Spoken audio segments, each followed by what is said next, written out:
শামুক সিহঁতেও তেনেকুৱা শামুক আকৌ হয়নে বাৰু আমি যি শামুক সিহঁতেও তেনেকুৱা শামুক বুলি ভাবাৰ কাৰণে শামুকৰ ভিতৰত আজিও মানি সভা কোনেও নোৱাৰিলে গতিকে আমাৰো মন কৰক আমাৰ গাঁওখনত আমাৰ কুমৈ অঞ্চলটোতে ভাল জ্ঞানৰ মানুহ বা জ্ঞানৰ ভকত মানুহ আছে বহুতখিনি আছে কিন্তু আমাৰ ল'ৰা ছোৱালী যুৱক যুৱতীসকলে তাক চিনি পাবৰ যত্ন নকৰে সেইসকলৰ কথা বুজি পেলাই সেইসকলৰ কথা মানিলে যে আমাৰ জীৱনত আমি কিমান উন্নতি কৰিব পাৰিম এইকণ কথা আমাৰ বুজি লোৱাটো পৰম কৰ্তব্য সেইকাৰণে গংগা পাৰত শুকদেৱে পৰীক্ষিত কৈছে হেৰা ৰজা যিসকল লোকে সৰুকালৰ পৰা পৰৰ ভৰি চুই সেৱা কৰি ফুৰা অভ্যাস কৰিব বয়স হ'লে গৈ তেওঁকো ভৰি চুই সেৱা কৰা মানুহ বহুত ওলাব যিজন মানুহে সৰু কালৰ পৰা কাৰো ভৰি চুই সেৱা কৰি পোৱা নাই সেইজন বয় বৃদ্ধা হ'লেও তেওঁকো ভৰি চুই সেৱা কৰা মানুহ নোলায়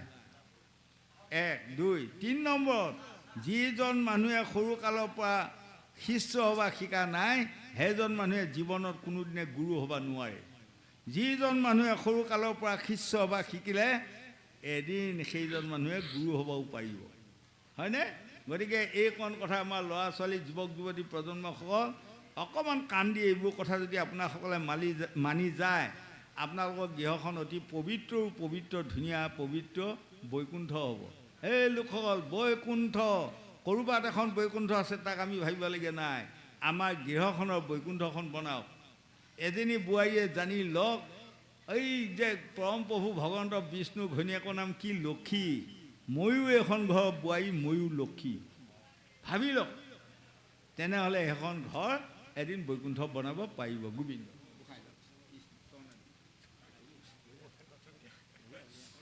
কৃষ্ণ কৃষ্ণ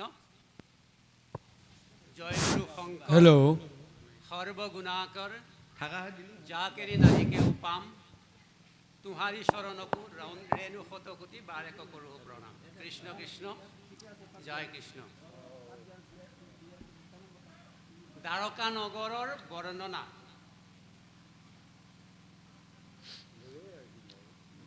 কৃষ্ণৰ আদেশ শিৰত ধৰিয়া তেতিক্ষণে শিল্পী ৰাজে দ্বাদশ যোজন নগৰ নিৰ্মিলা অগাধ সাগৰ মাজে নগৰক জুৰি মহাযত্ন কৰি গঢ় দিলা ভয়ংকৰ অয়াচুক মনুষ্য আৰু কাৰো বাপে অচাপিবে তাৰ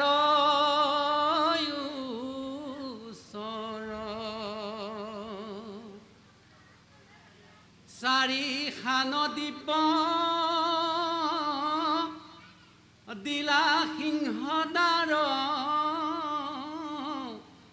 দেখিতে আতি বিৰিংগ ফটিক কপাত আকাশ লংঘিয়া জলে সুবৰ্ণ সিংহ বিশ্বকৰ্মে যত জানন্ত আপুনি চিত্তকৰ্ম আছে মানে কৃষ্ণৰ ইংগিতে নিৰ্মিলা সমস্তে দেখি তাক বিদ মানে বহুত গৃহৰ যেহেন মন্দিৰ সেই মতে বিৰচিলা হাতী শাৰী কৰি অসংখ্যাত শাৰী মণ্ডল যেন ঠেকিলা। এতিয়া কৃষ্ণৰ অৰ্ডাৰ আৰু বিশ্বকৰ্মাৰ কৰ্ম। অৰ্ডাৰ দিলে এনেকুৱা এখন সিংহদ্বাৰ ৰাখিব লাগিব আৰু দুটা সিংহ থাকিব লাগিব, নহয়নে? এতিয়া যেনেকৈ মঠ মন্দিৰতো আমাৰ তেনেকৈ দুটা সিংহ থাকে। সিংহৰ প্ৰতীক চিহ্নটো তাৰমানে কি? তাৰমানে নাম। নামৰ প্ৰতীক চিহ্নটো হ'ল সিংহ। হৰি নাম মানে হয় হয় গোহাঁই ঠিকে কৈছে। গতিকে সিংহক মনত পৰাৰ লগে লগে আপোনাৰসকলে নামক মনত পেলাব পাৰিব, জ্ঞানীসকলে, হয়নে? তাৰমানে যেনেকৈ সিংহৰ নাম শুনিলে, সিংহৰ আটা শুনিলে পহু গাহৰি পলাই পাতৰাং দেই, তেনেকৈ নামৰ আটা শুনাৰ লগে লগে আমাৰ দেহত থকা পাপবোৰ পলাই পতং দিয়ে। গতিকে নামৰ প্ৰতীক চিহ্নটোৱে হ'ল সিংহ। আমি তাক জানিব লাগিব। তদুপ তেনেকৈ আজি কৃষ্ণৰ আদেশত সকলো পিনে বনাল। বাহ, সাগৰৰ মাজত এনে এখন আজি নগৰ বনাই দিয়া, যিখন নগৰ যাতে তিনি ত্ৰিলোকৰ লোকসকলে চাই থাকিলে মনমোহা নগৰ হয়। আৰু মন কৰিবচোন, পৰিষ্কাৰ পৰিচ্ছন্নতাত কিমান ভাল লাগে দেখিছেনে? এতিয়া এটা মনত পৰে, আমি ল'ৰালি কালত আমাৰ নামঘৰত যাম, যাই মানে তাত বাঢ়নি থাকে, 8ডাল 10ডাল বাঢ়নি থাকে। মই 1 নম্বৰতে মই বাঢ়নি লৈ মই খাৰ লগে লগে কওঁ, এই তহঁতৰ চকু আছে নাই, গাই গাই লোৱা এডাল এডাল চব খাৰিব লাগে। তেতিয়া ধূলি বালি হাবি জংঘল আমি চাফা কৰোঁ। তেতিয়াই মই ল'ৰাবিলাকক কওঁ, সৰু সৰু সোপাক মই কওঁ যে জেগাকণ পৰিষ্কাৰ হ'লে আমি শান্তি পাওঁ। এতিয়া বিজ্ঞানৰ যুগ, লাহে লাহে আহি এতিয়া টাইলছ ওলাল, ইয়াত বহিলে কিমান মনটো পৰিষ্কাৰ লাগে, নহয়নে? কিন্তু শাস্ত্ৰই আকৌ এটা কথা কৈছে দেই, বেছি এই মনক আপডাল আশা দিলেও অলপমান বেয়াহে। মানুহে পৰিশ্ৰম কৰা নীতিত থাকিব লাগে। এতিয়া পৰিশ্ৰম কৰা নীতিটো কিন্তু কমি গৈছে আমাৰ, হয়নে? নিজে চাফ চিকুণ কৰা, স্কুলত চাফাই মন্ত্ৰী পাতিলে আৰু LP স্কুলত মোক আৰু এতিয়া বাৰীখন চাফা কৰিব লাগিব, স্কুল ঘৰ চাফা কৰিব লাগিব, সদায় 10 মিনিট আগতে যাব লাগিব, হয়নে? এইবোৰ তাৰপাছত আকৌ LP স্কুলত আমাৰ 33টা ল'ৰা ছোৱালী, আমাৰ ক্লাছটো তাৰ ভিতৰত 1 নম্বৰ আমি অধমে, আপোনালোকৰ আশীৰ্বাদে আমি 1 নম্বৰে গৈ আছোঁ। আমাৰ লাইনবিলাক ঈশ্বৰে ভালে নি আছে। তেতিয়া মাষ্টৰক আমাৰ কি জানে, হাল বাই বাই স্কুলক আহে বেচেৰা, কাৰণ মাষ্টৰবিলাক দুখীয়া মানুহ নহয়। তেতিয়া কিমান দৰমহা পায়, 70 টকা 80 টকা দৰমহা পায়। গতিকে খেতিখিনিও কৰিবই লাগিব। আহি মানে ইয়াত আৰু বোলা ছাৰ দেও বিচনীখন লগাই দিওঁ অকণমান, মই বিচনী মাৰি দিওঁ। যেতিয়া মাষ্টৰ খুব টোপনি আহিব, তেতিয়া আকৌ এইডাল আচাৰি লৈ যায় বাহিৰত পঢ়াগৈ এসোপা, তোৰ কথা নুশুনিলে কোবাই দিবি, হয়নে? তাত যায় পঢ়াই থাকিমগৈ আৰু। তেতিয়া পঢ়ুৱা এটা আছে, সৰু আহিব লাগিব। সৰু যদি আনফিট কৰে তেতিয়াও এচাত দিমে, হয়নে? তাত সুৰ আহিব লাগিব। 2-1 কৈছে কুৰিয়ে 2-2 2-2 বাইছে কুৰি 2-2 এটা সৰু আহিব লাগিব, হয়নে? 2-3 23 কুৰি 3-2-3। এতিয়া যেনিবা এইবিলাক সুৰ নাইকিয়া হ'ল আৰু, আগৰ যুগৰ এইবোৰ সুৰ, নহয়নে?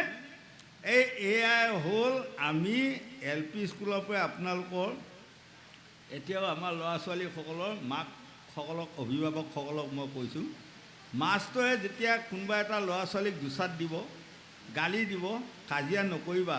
কাজিয়া কৰা মানে আপোনাৰ ল'ৰা ছোৱালীটো নষ্ট হ'ল। তেতিয়া যুগত মোৰ আজিও মনত আছে, 5ত পঢ়া দিনত 3 চাট খাইছোঁ, এচাটত ফাটি তেজ ওলাই গৈছে। আহি আইক খকিয়ালোঁ। মই ভাবিছোঁ আয়ে দব দমাই উঠিব, আয়ে আকৌ কি হ'ল, ভালৰ দব মাৰিলে। বোধহয় তোৱে মাষ্টৰৰ কথা অমান্য কৰিছ, আৰু মাৰো। আৰু মাৰকহে বুলি ক'লহে। মোৰ খং উঠি পেলাই সময় গুচি গ'লোগৈ আৰু, নহয়নে? কিন্তু আজিকালি অসমত কিছুমান স্কুলত দেখিছোঁ, ল'ৰাটোক দুচাট মাৰিলে মাক বাপেকে যায় তাত কাজিয়া কৰি, নতুবা থানাত যায় কেছ দিয়ে। সেইটো ল'ৰা ছোৱালীয়ে খালে আৰু, সেইহাল মাক বাপেকে খালে আৰু, সেইটো উলিয়াই। আজিকালি চৰকাৰে আইন কৰি দিলে যে কোনো ষ্টুডেণ্টকে, কোনো ছাত্ৰ ছাত্ৰীকে স্কুলত ফিজিকেল শাস্তি দিব নোৱাৰিব। এইটো আইন কৰিয়ে দিলে একেবাৰে। এইবোৰ চৰকাৰৰ সিদ্ধান্ত কিছুমান ভুল ভুল আছে হৈছে নাই? চৰকাৰ এইটোৱে নহয়, আৰু বহু সিদ্ধান্ত কিছুমান ভুলৰ কৰ্মে জগতখন অধপতনে আগবাঢ়িছে, কিন্তু যাবগৈ। আগতে কয় চিকনি আগত বিদ্যা, অঁ হয় আকৌ। এতিয়া নাই এতিয়া। আমি হাইস্কুলত পঢ়োঁতে আমাৰ এম বৰা হাইস্কুলৰ হেডমাষ্টৰ ছাৰ আছিল ঈশ্বৰ চন্দ্ৰ শৰ্মা। চাপৰ মুখ কচুৱাৰ পৰা চাইকেল কৰি কৰি মাষ্টৰ কৰে। তেখেত আমাতকৈ ইমানখিনি ওখ ডাঙৰ মানুহ। তেখেতৰ এইবোৰ এই কাণখনৰ জোখা একাণ আমি আচাৰি আনি দিব লাগিব। সপ্তাহত এটা এটা পাল আচাৰি আনি দিয়া। আচাৰিডাল একদম ধুনীয়া হ'ব লাগিব। এনেকৈ দিয়াৰ লগে লগে ছাৰৰ কাণ পাব লাগিব। যদি কাণতকৈ বহুত চাপৰ হয়, দলি মাৰি দিয়ে, ক'ব তই ফেল, তই পাছৰ সপ্তাহত আকৌ দায়িত্ব পৰিব, তই আচাৰি কাটা। সেই আচাৰি লৈ যায় একদম খাউতকৈ লগাই দিব। তেতিয়া আমাৰ বুকু কম্পমান হৈ থাকে। গতিকে তেতিয়া এম বৰা হাইস্কুলখন ইমান সৎ, জ্ঞানী, শিক্ষিত আছিল। সেয়াইসকল মাষ্টৰ যোৱাৰ পাছৰ পৰা যেতিয়া চৰকাৰ আইন উলিয়াই দিল ছাত্ৰ ছাত্ৰীক মাৰিব নোৱাৰে বুলি, এতিয়া ল'ৰা ছোৱালীবিলাকে যি ইচ্ছা তাকে কৰি ফুৰে। ক্লাছ চলি থাকে, তাত মটৰ ৰাস্তাত তিনিটাই চাৰিটাই বহি বহি আলাপ কৰি থাকে। এতিয়া শুনি আছোঁ আৰু, হয়নে? গতিকে বাৰু যাই হওক, এতিয়া আমি ভাগৱতৰ বাণীটো আমি লোৱাটো পৰম কৰ্তব্য। ভগৱানৰ যিখন সংবিধান তাক আমি মানি চলাটো, হয়নে? পৰম প্ৰভু ভগৱন্তে প্ৰথম পৃথিৱী সৰ্জন কৰাৰ পাছত কৃষ্ণ আৰু সূৰ্যক জন্ম দিয়ালে, আৰু লগতে তেওঁ দেখিলে মনুষ্যসকলে কি লৈ জীয়াই থাকিব, তেওঁলোকৰ কাৰণে বৈষ্ণৱ সনাতন ধৰ্ম প্ৰচাৰ কৰিলে, হয়নে গোহাঁই? হয়। আৰু 5টা নীতি সংবিধানখন ৰচনা কৰিলে। সেইকাৰণে ভাগৱতৰ তাৎপৰ্যত মহাপুৰুষ গুৰুজনা শংকৰদেৱে গোৱা নাই, এইটো দিয়া নাই। অ কৃষ্ণ সূৰ্য ভৈলন্তয়ো দি ধৰিয়ে, ও নাম ধৰ্ম কৰিলা বিদিত হৰিয়া, হয়নে? কৃষ্ণ সূৰ্য যিদিনাই উদিত সেইদিনা নাম ধৰ্ম উবিদিত। আচ্ছা, আৰু ৰাজনীতি, ধৰ্মনীতি, শিক্ষানীতি, অৰ্থনীতি, সমাজনীতি 5টা নীতিও জন্মালে। সেইকাৰণে 1947 চনত ভাৰতখন স্বাধীন কৰা হ'ল। হয়, হৈ তেওঁলোকে সকলোৱে মিলি জৱাহৰলাল নেহৰুক প্ৰধানমন্ত্ৰী পাতিলে। হয়, পাতি সদৌ শেষত তেওঁলোকে মহাত্মা গান্ধী, জাতিৰ পিতা মহাত্মা গান্ধীয়ে ক'লে, এইখন সংবিধান হ'ল ব্ৰিটিছ আমোলৰ সংবিধান, গতিকে আমাৰ নিজা ভাৰতৰ সংবিধান এখন ৰচনা কৰা হওক। কোনেও মাত দিয়া নাই। সেই সময়ত B.R. আম্বেদকাৰ, মুচি মানুহ, তেখেতে ক'লে, পিতাজী মোক দায়িত্ব দিয়কচোন বাৰু, মই যত্ন কৰিম। তেতিয়া প্ৰস্তাৱ আকাৰে B.R. আম্বেদকাৰক দায়িত্ব অৰ্পণ কৰিলে সংবিধান ৰচনা কৰা। তেওঁ গীতা, ভাগৱত, পুৰাণ সকলোবিলাক চালি জাৰি চাই মহাপণ্ডিত, আৰু তেওঁ পাই গ'লেও প্ৰথম প্ৰভু ভগৱন্তে উলিয়ালে বৈষ্ণৱ সনাতন ধৰ্ম। তেনেহ'লে এইটো বৈষ্ণৱ সনাতন ধৰ্মটো 1 নম্বৰ হ'ব লাগিবহি, 1 নম্বৰ দিব লাগিব তাক, হয়নে? আৰু 5টা নীতি ওলালে। এই 5টা নীতি ৰাজনীতি, ধৰ্মনীতি, শিক্ষানীতি, অৰ্থনীতি, সমাজনীতি, এই 5টা নীতিৰ ওপৰতে নিৰ্ভৰ কৰি মই সংবিধান ৰচনা কৰি গ'লে উৰণ পুৰণ গজন ভৱন চাৰিমুঠি জীৱই কোনেও কষ্ট অনুভৱ নকৰিব, হয়নে? এতিয়া এইখন সংবিধান আমাৰ ভাৰতৰ সংবিধান বুলি পেলাই আমি গপচত বোৱাই দিয়ে এইসকলে বহি থাকিলে হ'বনে? গোসাঁনীসকল, গোহাঁইসকল, নহ'ব। আমাৰ এখন সংবিধান ভাৰতৰ, সেইখন আকৌ সেইখনে আহিল জিলাৰ, সেইখনে আহিল গাঁৱৰ, সেইখনে আহিল গৃহৰ। নীতি আমি মানিব লাগিব। নীতি 5টা নীতি নহয়, ডাঙৰে সৰুক মৰম চেনেহ কৰা নীতি। যিখন গৃহত ডাঙৰসকলে যদি সৰুসকলক মৰম আদৰ কৰিব নেজানে, সেয়া নীতি ভংগ হ'ব। সৰুসকলে ডাঙৰক সন্মান কৰাৰ নীতি, যিখন গৃহত সৰুৱে ডাঙৰক মানে সন্মান নকৰে, সেইখন গৃহ শান্তিয়ে বসবাস কৰিব নোৱাৰে, নহয় বাৰু? এতিয়া শাহুৱেকৰ বাক্য মানি চলাটো বোৱাৰীজনীৰ নীতি। যদি শাহুৱেকৰ বাক্যটো যদি উদ্ভণ্ডালি কৰি পেলাই উৰুৱাই দিয়ে, তেনেহ'লে এখন ঘৰ মানে হেৰি হ'ব, নীতিভংগ হ'ব। হয়, শত্ৰু বাঢ়িব, জ্ঞানহীন হ'ব নীতিভংগ হ'লে। গতিকে এটা পুতেকে বাপেকক কৈছে, হেৰি তোমাৰ কথা মই নামানো। তেতিয়া বাপেকে কৈছে, মোৰ কথা নামানা বোলে? নামানো। হয় নেকি? নামানে, ভালে পালোঁ। তুমি যদি মোৰ কথা নামানা বেছ ভালে হ'ল, এতিয়া এটা কৈ যোৱা, তোমাৰ পুতেক মই নে মোৰ পুতেক তুমি, এইটো কৈ পেলাই তুমি যোৱাগৈ। সি এতিয়া নামাতেই নহয়। তাৰপিছত যেতিয়া আকৌ এবাৰ বাপেকে ক'লে তুমি যদি মোৰ কথা নামানা তেনেহ'লে এইটো কথা কোৱা, তোমাৰ পুতেক মই নে মোৰ পুতেক তুমি। তেতিয়া যেনিবা কৈছে আৰু তোৰ পুতেকে মই আৰু মানিম দে আৰু তোৰ কথা। নীতি আকৌ সেইটো, পুতেকে বাপেকৰ কথা মানিব লাগিব, নীতি। যদি নামানা এইটো নীতি ভংগ হ'ব, নহয়নে? গতিকে ল'ৰা ছোৱালী, যুৱক যুৱতী প্ৰজন্মসকল, এইবোৰ কথা যদি আপোনাসকলে গৃহখনত মানি চলিব পাৰে, সেইখন গৃহ বৈকুণ্ঠ তাতে হ'ল, স্বৰ্গৰ সুখটো তাতে পালে, নহয়নে?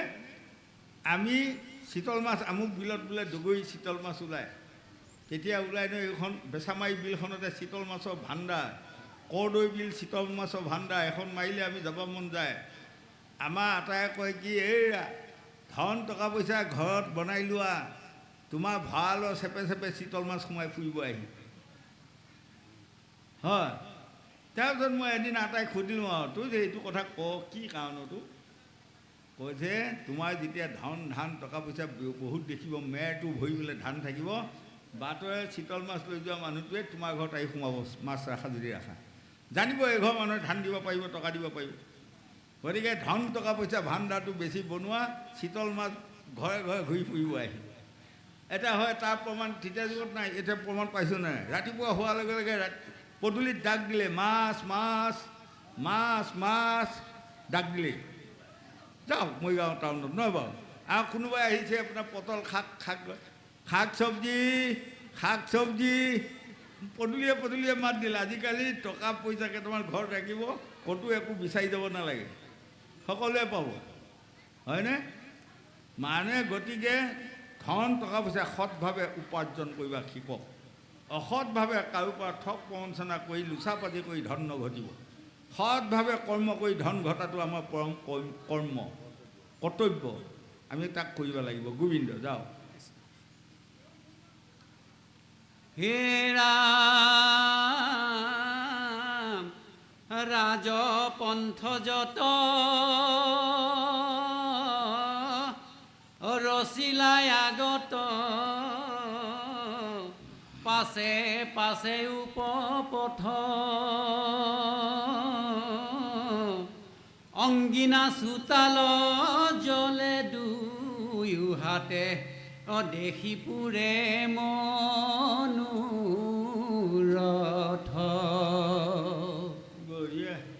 ফটিক কহতি কাটি উচ্চ কৰি, গৃহৰ বান্ধিলা কান্থি, ফটিকৰ স্তম্ভ সুবৰ্ণৰ কুম্ভ, মুকুতা লগাইলা গান্থি, নানা ৰত্নে চাইলা মানিক লগাইলা, ইন্দ্ৰ নীলে দিলা বৰ বাৰ,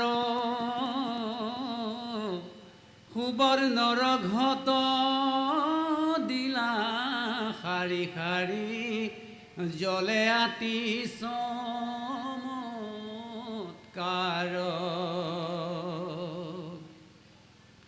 মইনা পাৰাৱত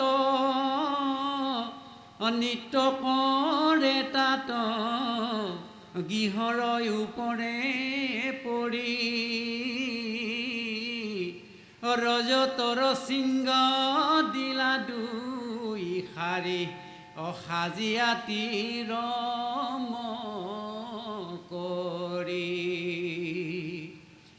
গৃহ ভূমি যত মহামৰকত, ঢালিয়া ভালে নিৰ্মিলা, হস্তি হয় শাল ৰন্ধন মন্দিৰ, ভাবে ভাবে বিৰচিলা। এতিয়া আজি সাগৰৰ মাজত দ্বাৰকা নগৰখন ইমান ধুনীয়া ভাগে ভাগে বনাইছে, মঠ মন্দিৰৰ পৰা আদি কৰি, গৰু গাই পোহা গোহালি ক'ত থাকিব, হয়নে? আগৰ যুগত এতিয়া মন কৰিবচোন, এক নম্বৰতে গৰুক অগ্ৰাধিকাৰ বেছি দি আছিল। গাই গাখীৰটো এতিয়া তাৰে মন কৰিব, আপোনালোকে শাস্ত্ৰতে পাইছে মথুৰা নগৰ, গকুল নগৰ, হয়, ইয়াত কেৱল গাখীৰৰ ভাণ্ডাৰ, গৰু চৰুৱা ভাণ্ডাৰ। এতিয়া আজিও আছে, আপোনালোকে যাওক বৃন্দাবনত বা মথুৰাত বা গকুলত, ভাটিবেলা হ'লে আপোনালোকে দেখিব লক্ষ লক্ষ দোকানত, অন্ততঃ এখন এখন দোকানতে 2 মোন 1.5 মোন, 2 মোন 1.5 মোন, 2.5 মোন 3 মোন পৰ্যন্ত ক্ৰীম, মাখন, দৈ থাকেই, হাজাৰ হাজাৰ দোকান। কিন্তু আপুনি যদি 10টা বজাত বিচাৰি যায় গোসাঁই নাপায়, চব খাই। সেইকাৰণে এতিয়া মন কৰিছে, আমাৰ এয়া মানুহবিলাকৰ নাকবিলাকত আমি চিনি পোৱা গকুল, বৃন্দাবন, মথুৰাৰ পুৰুষসকলে হওক, আই মাতৃসকলে হওক, নাকবিলাক এইখিনি পোৱা চিলচিলীয়া আইনা মতন। কি কাৰণ নহয়, ধুনীয়া চিলচিলীয়া আইনা ৰকম। তাৰমানে আপুনি মোৰ নাকটোৰ ওচৰত যদি আপুনি যায়, আপোনাৰ মোৰ ফটোখন দেখা পাব চিলচিলীয়া। কি কাৰণত জানে? মাখন, ক্ৰীম, দৈ খুব খোৱা এতিয়াও অভ্যাস আছে। মাখন, ক্ৰীম, দৈ খোৱা, ঘিউ খোৱা মানুহ এই নাকটোতে আপুনি চিনিব, আইনা মতন হৈ যায়, চিলচিলীয়া হৈছে। আমাৰবিলাকৰ নাই নহয়, অসমৰ মানুহবিলাকৰ। প্ৰমাণ কৰিব হয়নে নহয় মই কোৱাটো? আৰু যে আমাৰ এয়া ভাগৱতত যে দিছে, গকুল, বৃন্দাবন, মথুৰাৰ আইসকল, মাতৃসকলৰ এয়া কিছুমান দিছে নহয়, এনেকুৱা ভাল, তেনেকুৱা সুন্দৰী, তেনেকুৱা স্বাস্থ্যবিধি, এনেকুৱা হয়নে? আপোনালোকে সকলোৱে পাইছে নহয়। এতিয়াও যাওক, তাৰ প্ৰমাণ পাব। ভাগে ভাগে মই মিলাই চাইছোঁ, চব মিলে, ধুনীয়া আছে। গকুল, বৃন্দাবনৰ যদি 5গৰাকী বোৱাৰী ইয়াত এখন সমাজত খাৰা হয়, চব মানুহে চাব লাগিব। অঁ, এটা মন কৰিব, মই সঁচা কথা কৈছোঁ, ভাগৱতে যি কৈ আছে সেইটো তাত আছে। আৰু এটা ক'ব লাগিব আপোনাৰ, আমাৰ ইয়াত অসমত 2000 মাইকী মানুহ থাকক, তাৰ মাজত বৃন্দাবনৰ 5গৰাকী মাইকী মানুহ থাকক, আপুনিও বাটৰ পৰা চিনি পাব এইকেইগৰাকী বোৱাৰী কি ফুট, কি জকমকীয়া। আমাৰ এতিয়া গোসানী ধুনীয়া। তাই কিছুমানে কি জানে, চিনিয়ে নাপায়। মোক সেৱা কৰে, মই আশীৰ্বাদ দিবৰ কাৰণে মই চাওঁ আকৌ বোৱাৰী নে জীয়াই, নহয়নে বাৰু? ছোৱালী এজনী হ'লে স্বামীৰ প্ৰতি ভক্তি থাকক বুলি ক'লে হ'ব জানো বাৰু? নহ'ব নহয়। গতিকে আকৌ চাওঁ, কাৰোবাক কওঁ, ৰ'বা সেই দেহা তোমাক চাইছোঁ, ছোৱালীয়ে হ'লা নে বোৱাৰীয়ে হ'লা চিনিয়ে পোৱা নাই। তাৰমানে ইমানে লাজ পোৱা হৈছে অসমৰ আমাৰ আই মাতৃসকলে, কোনোবাই খৰিকা এদিল লৈ পেলাই ফুট এটিহে লয়। এইটো আমাক চাই লজ্জাৰ বিষয়। যাওক গকুল, বৃন্দাবন, মথুৰাত যাওক, আইসকল বিহাৰত যাওক, বিহাৰীসকলৰ আই মাতৃসকলৰ কি জকমকীয়া ফুট, আপুনি দেখিলে সন্তুষ্ট পাব। আজি বহুত হাজাৰ বছৰ আগতে শুকদেৱে গংগা পাৰত কৈছেগৈ, যিবোৰ ৰাজ্য দৈত্য ৰাজ্য থাকে, সেইবোৰ ৰাজ্যৰ দৈত্য ৰাজ্যবোৰৰ নাৰীসকলে বেছি মানে এই লাইনটোলৈকে আগবাঢ়ি যাব, অলপ বেয়া লাইনে আগবাঢ়ি যাব। আজি হাজাৰ হাজাৰ বছৰ আগত কৈ যোৱা কথা। এতিয়া মই নিজকে নিজে মিলাই চাইছোঁ, তেনেহ'লেতো আমাৰ অসমখনতো দৈত্যৰহে ৰাজ্য, হয়নে নহয় কওক? ব্ৰহ্মপুত্ৰৰ উত্তৰ পাৰে হ'ল এখন বান ৰজাৰ ৰাজ্য অসুৰ, আৰু দক্ষিণ পাৰে হ'ল এখন নৰকাসুৰ ৰাজ্য, হয়নে নহয় কওক? অসমখন দুটা ভাগ, দুখন ৰাজ্য, এখন হ'ল বান ৰজাৰ ৰাজ্য, এখন হ'ল নৰকাসুৰৰ ৰাজ্য। গতিকে এতিয়া দুখ লগা বিষয়, আমি নৰকাসুৰৰ ৰাজ্যত, বানাসুৰৰ ৰাজ্যতে আমি ভাত খাই আছোঁ। আৰু এতিয়া অসমত কেইটামান অসভ্যালী ভাষা আছে, ক'বা বেয়া, শুনিবা বেয়া, নক'ব মানে নক'লেও নহয়, ল'ৰা ছোৱালীসকলে বুজি উঠক, ডেকাসকলে বুজি উঠক। সেইকেইটা অসভ্যালী ভাষা অন্য দেশত ক'তো নাই। মই নিজে নিজে ভাবিছোঁ সেইকেইটা কি কাৰণত ভাষা জানে, আমি যে অসুৰৰ চাউল খাই থাকিলোঁ এটা যুগ, সেইকাৰণে ল'ৰাসকলে এইবিলাক বেয়া ভাষাকেইটা আহে। নানিব আপোনালোকে, আমি মনুষ্য, আমাক কিয় বেয়া ভাষা আহিব? আমি সদায় ভাল ভাষা ক'ব লাগে, নহয়নে? আমি কোৱা ভাষাকেইটা শুনিলে আই মাতৃসকল সন্তুষ্ট হ'ব, বোপাই পিতৃসকল সন্তুষ্ট হ'ব, ভাই বন্ধু লগৰ লগৰী সকলোৱে সন্তুষ্ট হ'ব লাগিব। আমাৰ বাক্য মিঠা বাক্য হ'ব লাগিব। 1 নম্বৰত বাক্য শুদ্ধি কৰিব আমি শিকিব লাগিব। শাস্ত্ৰই কৈছে, পঞ্চতি বিংশতি তত্ত্ব কোনজন নজানো আমি সীমা, নৱতাৰে ঘূৰি জীৱ আছে ফুৰি বুজিবা তাৰ মহিমা, হয়নে গোসাঁই? আমাৰ 9খন দৰ্জা দিছে, 9খন দৰ্জাৰ ভিতৰত ঘৰটোৰ প্ৰথম দৰ্জাখনৰ নাম কি? মুখখন। মুখখন সাৱধান, খোৱাটো সাৱধান কৰিব। আপোনাৰ যিসকল লোকে খোৱাটো সাৱধান কৰি ৰাখে তেওঁৰ পেটটো বৰ শান্তিয়ে থাকে। খাদ্যটো এক নম্বৰ বস্তু। জধাই মধাই খাদ্য আমি যদি জধাই মধাই সোমোৱাই থাকোঁ আমাৰ পেটটোৱে অশান্তি দিব।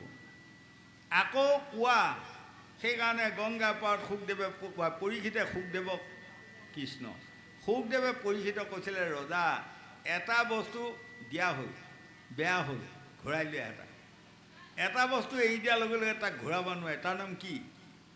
তাৰ নাম কি জানা ৰজা? বাক্য।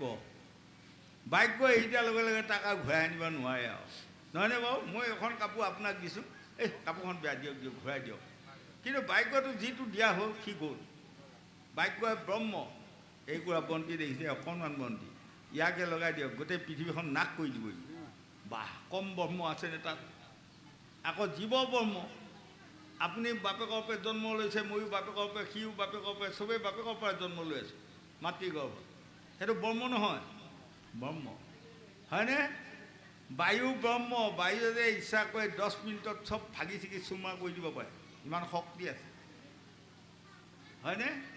তেনেকুৱা এতিয়া যেনে ভূমিকম্প, এইবিলাকো একোটা ব্ৰহ্ম নহয়? 2 মিনিটত দেশ ধ্বংস কৰি দিব পাৰে। হয় আকৌ গোহাঁই। গতিকে এইবোৰ হ'ল প্ৰত্যেক একোটি ব্ৰহ্ম। আমাৰ বাক্যও ব্ৰহ্ম। আমি বাক্যটো চাই এৰি দিব লাগিব। মই যদি বাক্যটো দিওঁতে গোসাঁই দুখ পায় তেনেহ'লে কাম শেষে। মোৰ পঞ্চতংগত মোৰ বাক্যটো শুনাৰ লগে লগে গোসাঁনীসকলে ভাল পাব লাগিব, পাই আকৌ দুটাক ক'ব পাৰিব লাগিব, মানুহজনে বঢ়িয়া ভাল ব্যাখ্যা কৰি থৈ গ'লে এইবিলাক কথা মানাটো ভাল দেই। আৰু যদি মোৰ বাক্যবিলাকে যদি আপোনাসকলে অন্তৰ গ্ৰহণ কৰিব পৰা নহয় তেনেহ'লে কামত নাহিব।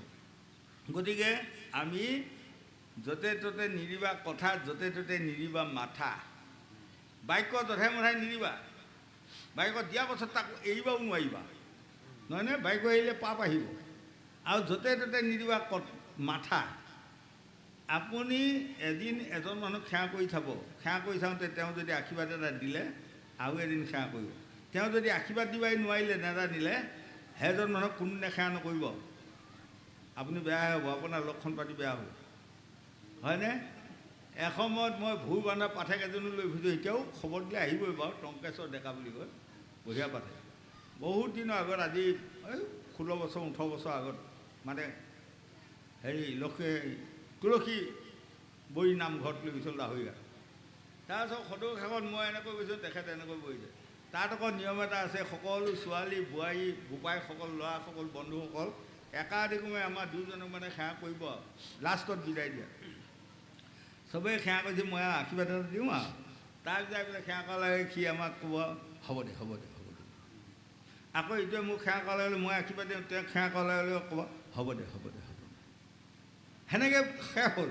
হোৱাৰ পাছত আপোনালোকৰ নিচিনা বয়বৃদ্ধ মানুহ এজনে সুধিছে, ৰ'বচোন ৰ'ব, চব আইসকল বোপাইসকল ল'ৰাসকলে সেৱা কৰি গ'লে আপুনি আৰু চবকে আশীৰ্বাদ দি আছে, এতিয়া আপোনাৰ পাঠেকজনে যে খালি হ'ব দে কৰি থাকেই, কাৰণটো কি? আশীৰ্বাদ দিব নাজানে নেকি? মই বোলো জানেই, সি বঢ়িয়া জানে।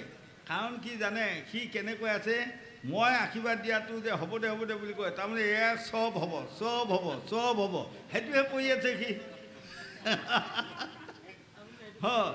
হয়, তেতিয়া আপোনাৰ আহোঁতে মই বাটত কৈছোঁ, তোৰ সন্মানটো ৰক্ষা কৰিব মই ঢাকনিহে মাৰিছোঁ, হয়নে? এতিয়া আশীৰ্বাদ পুথি এডোখৰ উলিয়াবলৈ, তেতিয়াই মই আশীৰ্বাদ পুথি 1000 কপি উলিয়াই একদম চবতে ভগালোঁ, হয়, নাইকিয়া হ'ল বাৰু এতিয়া। গতিকে যিজন মানুহে অন্যই আপুনি কল্যাণ হওক বুলিওতো ক'ব পাৰিব লাগে, সেয়াও যদি ক'ব নোৱাৰে, সেইটো সেৱা কৰি ফয়দা আছেনে? নাই। সেইকাৰণে কৈছে য'তে ত'তে নিদিবা কথা, য'তে ত'তে নিদিবা মাথা। যদি এজন দুৰ্দান্ত বেয়া মানুহৰ ওচৰত বাক্য দিয়া, তোমাৰ বাক্যটো তেওঁ মিছ কৰি দিয়াৰ লগে লগে তুমি বৰ আঘাত পাবা বা দুখ পাবা, অশান্তি পাবা। গোবিন্দ যাওক। হে ৰাম ব্ৰাহ্মণ ক্ষত্ৰিয় বৈশ্য শূদ্ৰ যত্ৰ সাজিলা সবে মন্দিৰ, সবাৰে মাজত ৰাজাৰ আবাস সাজিলা আতি ৰুচি। ৰাম মাধৱৰ মন্দিৰ সাজিলা ত্ৰৈলোক্যত মনোহৰ সুমৰণে জাক পাতে সন্দয় নাহি যাৰ পতন্তৰ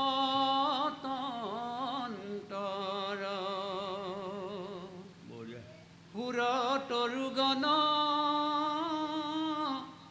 দিবয়ু পৱন নিৰ্মিলন্ত কুলে কুল ৰম্য সৰোবৰে পুষ্পিত কমলে ভ্ৰমৰে কৰল। এতিয়া মন কৰক পৰম প্ৰভু ভগৱন্তে তেতিয়াই জানে মনুষ্য জাতিটোক কি কি লাগে, তেতিয়াই তৈয়াৰ কৰিছে হয়নে? কাৰণ খাবৰ কাৰণে থাল কেইখনমান লাগে, শুবৰ কাৰণে বিচনা কেইখনমান লাগে, সেয়াও ভাগে ভাগে তৈয়াৰ কৰিছে। আৰু ঈশ্বৰ সেৱা কৰিবৰ কাৰণে মন্দিৰ এডোখৰ এডোখৰ লাগে, এনেধৰণে সকলো তৈয়াৰ কৰিছে। প্ৰত্যেকৰে ঘৰে ঘৰে গৰু তৈয়াৰ কৰিছে যে গাখীৰ খাব লাগিব নহয়নে? এতিয়াও মন কৰিবচোন, আগত যে নন্দ যশোদাৰ ইমান গৰু পোহা, মন কৰকচোন এতিয়া তাত আছিল নে নাই? নন্দ ৰজা বুলি কয়, তেতিয়া যুগত সেইখিনি ৰাইজৰ ৰজা নন্দই। আৰু নন্দ যদি ৰাজা, তেওঁ কেইটামান দৰমহা দি পেলাই দুটামান চাৰিটামান কামৰা ৰাখিব নোৱাৰিলেনে গৰুখিনি ৰাখা? কৃষ্ণই বলুভদ্ৰই গৰুক গ'লেহে হয়নে? সেয়া আমাক দেখুৱাইছে, সেয়াও বিধিৰ লিখন। তেওঁলোকে গৰু চাৰিব লাগিব, ভাত খাব লাগিব। মাটিত নমাই লওক আপুনি সেইটো, তেতিয়া লগাব পাৰিব। আচ্ছা, এতিয়া এই নন্দ যশোদাৰ বংশৰ মানুহ আমাৰ অসমত আছে নহয়, কোন কোন আছে জানে? আমাৰ বহুতে উপলব্ধি নকৰে নহয়, নেপালী জাতিটো আছে। নেপালী জাতিয়ে যি য'ত ব্যৱসায় নকৰক, অলপমান গাখীৰৰ যদি ব্যৱসায় তেওঁলোকে নকৰে, তেওঁলোকে শান্তি নাপায়। হয়, এই নন্দ যশোদাৰ বংশ, সিহঁত গোৱালৰ জাতি হয়নে? সেইকাৰণেতো কৃষ্ণক মানে যিসকলে কৃষ্ণক বেয়া পায় সেইসকলে কয় গোৱালৰ এটা ইমান ডাঙৰ ডাঙৰ কথা নাই, গোৱালৰ ল'ৰা এটা কথা শুনিম না। দুৰ্যোধনেতো কৃষ্ণ কোনোদিনে দিওঁ বোলে, গোৱালৰ ল'ৰাহে বোলে, হয়নে নহয় বাৰু?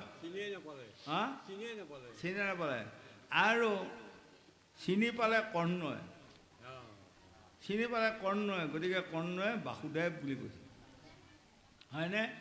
যিদিনা কৰ্ণৰ ভ্ৰমণত 5 পাণ্ডৱ স্বৰ্গত গুচি গ'লগৈ, স্বৰ্গত যাওঁতে যেতিয়া এইসকল সকলো পৰি ৰ'ল, অকল দুৰ্যোধন যুধিষ্ঠিৰ অকলীয়া হ'ল নহয়। মই আকৌ আগুৱাই যাবলগীয়া হ'ল আপোনাৰ কথাখিনি প্ৰশ্নত।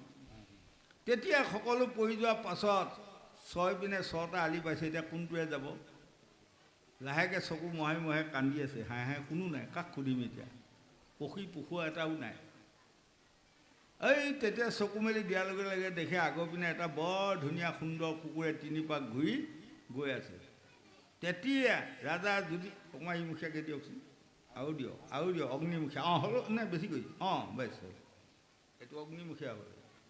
তাৰপাছত কুকুৰটোৰ পাছে পাছে গৈ থাকিলে মই অনুসন্ধান এটা পাম বুলি কুকুৰটোৰ পাছে পাছে গৈ আছে। যাওঁতে দেখিলেগৈ এখন স্বৰ্গ। যদি স্বৰ্গ হয়, কুকুৰ এটা স্বৰ্গক আহিব কেনেকৈ পাৰিল? আকৌ ধাৰণা হ'ল যদি নহয়নে? হয়, এইটো যদি প্ৰকৃত বঢ়িয়া নামঘৰ মণিকোট হয়, কুকুৰ এটা ইয়াত কেনেকৈ সোমাব পাৰিল? আজি আমাৰ পূজাৰীটোৱে যাই বোলে ইয়াৰ ঈশ্বৰ সেৱা কৰি আছে, এবাৰ যাওঁতে দেখিছে তাত কুকুৰ এটা, তেনেহ'লে ই কুকুৰ হ'ব নোৱাৰে, কোনোবা মায়াবী। তেতিয়া ৰাজা যুধিষ্ঠিৰে তুতি প্ৰাৰ্থনা কৰাত লাগি গ'ল। তুতি প্ৰাৰ্থনাত সন্তুষ্ট হৈ কুকুৰ গুচি যম ৰজা হৈ দেখা দিলে। কৈছে এতিয়া তুমি 3খন নৰক চাব লাগিব দিয়া। ৰাজা যুধিষ্ঠিৰে কৈছে 3খন নৰক কিয় চাম? মোক ধৰ্মৰাজ বুলি সকলোৱে সম্ভাষণ জনাই পৃথিৱীত, মইতো পাপ কৰা নাই। কৈছে তুমি বাক্যদোষী পাপ কৰি নৰকত পুচি আছা, গতিকে এতিয়া তোমাক মই সহায় কৰিম, 3খন নৰক দেখুৱাই পেলাই তাতে কৰ্তন কৰিম আৰু কৰাব লাগিব তেওঁ, হয়নে? মই যেতিয়া তোমাৰ পিতৃ, তোমাক তেওঁ পাপখিনি কৰ্তন কৰাব লাগিব। এই তিনিখন নৰক দেখুৱাই আনি স্বৰ্গৰ দুৱাৰদলি দেখুৱাই দিছে। বাপৰে বাপ, লাখ লাখ কোটি কোটি মানুহ এখন ইমান ধুনীয়া ৰাজ্য। আৰু এজন ৰজা কি সুন্দৰ, দেখাই শুনাই সুন্দৰ ল'ৰা, 6গৰাকী গাভৰুৱে মানে বাঁহ দি আছে ৰাজসভাত।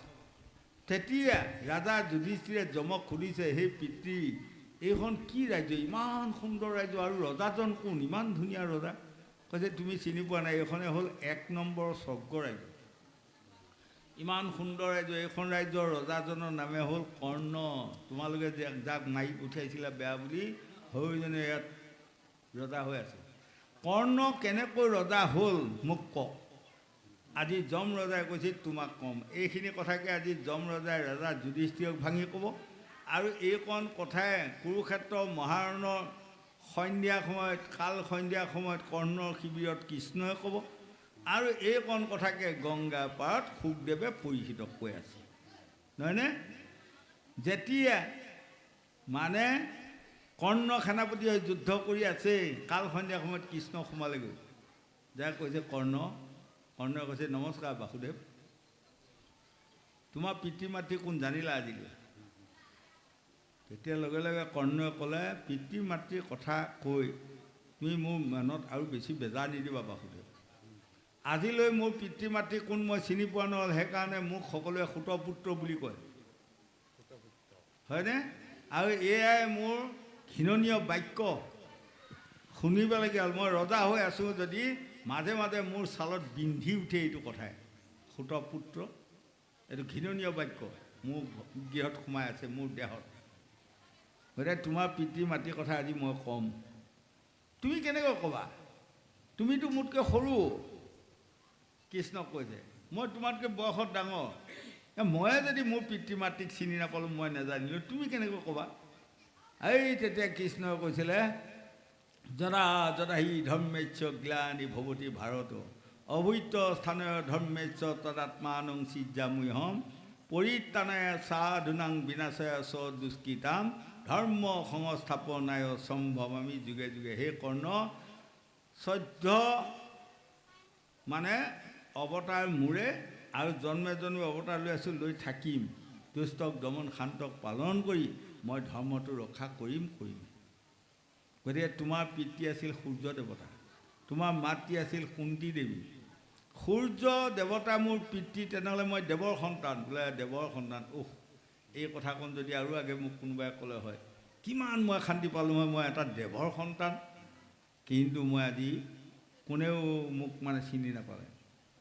আৰু কুন্তী কেনেকৈ মোৰ মাতৃ হ'ল তুমি বুজাই কোৱা। কৈছে বুজাই কম বুলিয়ে আহিছোঁ, তুমি চিন্তাই নকৰিবা, হয়নে? তোমাৰ মাতৃ হ'ল কুন্তী, কুন্তীৰ পিতৃ হ'ল ভোজ ৰজা। যেতিয়া ভোজ ৰজাৰ গৃহত দুৰ্বাসা মুনি গ'ল, তোমাৰ মাতৃ কুন্তীয়ে বৰ ধুনীয়া হ'ল পইচান ধৰি একদম ধূপ ধূনা লগাই সেৱা প্ৰাৰ্থনা কৰি আপ্যায়িত কৰিলে। তোমাৰ মাতৃৰ আপ্যায়িতত সন্তুষ্ট হৈ অহাৰ সময়ত দুৰ্বাসা মুনিয়ে মন্ত্ৰ এটি শিকাই দি আহিলে। ক'লে, এটি মন্ত্ৰ জপ কৰি তুমি যাকেই আহ্বান কৰিবা, সিয়ে আহি তোমাৰ স্বামী হৈ তোমাক শান্তি দি তোমাৰ গৰ্ভত সন্তান দি থৈ যাব। সেইদিন ধৰি কুন্তীৰ চিন্তা আহি আছে, এই বাক্যখিনি বা মন্ত্ৰখিনি প্ৰমাণ কেতিয়া পাম। এদিন সূৰ্য দেৱতাক আৰাধনা কৰি মন্ত্ৰ জপ কৰি দিয়াৰ লগে লগে সূৰ্য দেৱতা আহি বৰ ধুনীয়া সুন্দৰ ডেকা ল'ৰা আহি আগত উপস্থিত হ'ল। কৈছে, আপুনি সূৰ্য দেৱতা? বোলে অঁ।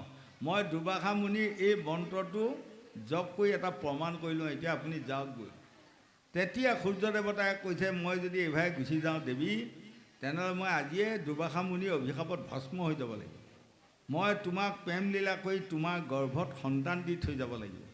এই তেতিয়া তোমাৰ মাতৃ কুন্তীৰ গৰ্ভত সূৰ্যই বীৰ্য দান কৰি সন্তান তোমাক থিতি কৰি গুচি গ'ল।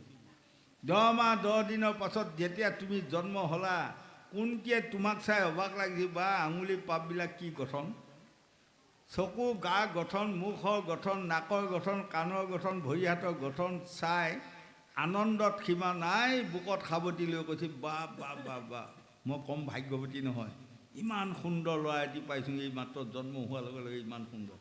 খন্তেক পাছত চাইছে, ৰ'বা মইতো বিয়াই সোমোৱা নাই, হয়, তেনেহ'লে মই এইটো সুন্দৰ সন্তান বুলি গ্ৰহণ কৰিলে মোৰতো কলংক আহিব। গতিকে কলংকিনী হোৱা ভয়ত ইয়াক উটুৱাই দিয়াই ভাল। ডাঙৰ চৰু এটাত ভৰাই সৰুবত যায় ৰাতি উটুৱাই দি কান্দি কান্দি বুকত ভুকিয়াই ভুকিয়াই কৈছে, বাচা ইমান সুন্দৰ এটি ল'ৰা যে পায়ো মই ৰাখিব নোৱাৰিলোঁ, মই কলংকিনী হোৱাৰ ভয়ত, বেইচানি বোলাৰ ভয়ত।